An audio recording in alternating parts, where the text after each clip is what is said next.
¿Usted cómo hubiese descrito a Andrés Manuel antes de su toma de protesta? ¿Alguien que hizo oposición decente, oportunista, vividor sin ningún mérito o algún otro adjetivo?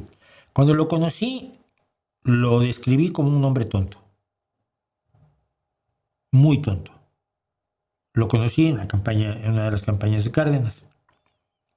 En los años siguientes creo que hizo una oposición ridícula, necesaria, pero cuando se proclamó presidente legítimo y tomó a media ciudad durante meses, era absurdo, era ridículo, era innecesario, era inútil. Sobre todo en la lucha política, cualquier cosa que sea inútil es un desperdicio de fuerzas, es un desperdicio de credibilidad, es un desperdicio de capacidad de representación de la sociedad a la que supuestamente estás defendiendo. Sin embargo, lo apoyé en los dos primeros intentos por alcanzar el gobierno, es decir, en 2006 y en 2012. En 2017, en 2016, cuando se alía a Partido Encuentro Social con Informa, lo de Álvarez Bulla para el CONACYT, confirmo lo que ya había yo pensado, que era un hombre tonto.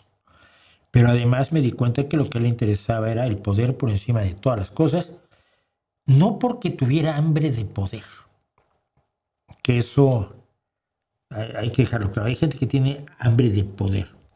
No, él tenía el hambre de la autoexaltación de su imagen como figura histórica bisagra en México.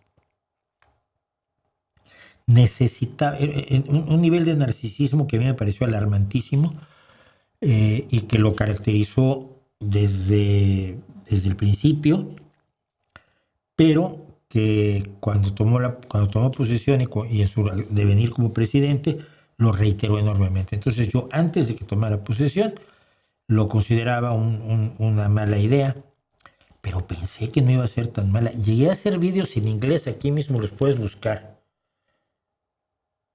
Uno se llamaba Don't Panic About Andrés Manuel López Obrador, diciendo en los Estados Unidos que Andrés Manuel López Obrador era, bueno, era como era, pero que no iba a pasar nada.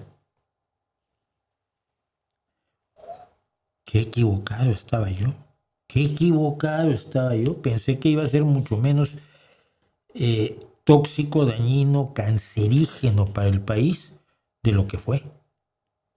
Porque la única persona que le interesó a lo largo de 6 años fue Andrés Manuel López Obrador. Su familia un poco. Como Donald Trump, ¿no? Su familia un poco. Pero nunca me imaginé que destrozara al país así gratis. Y menos que lo hiciera con mis amigos, como ayudándolo, ¿no?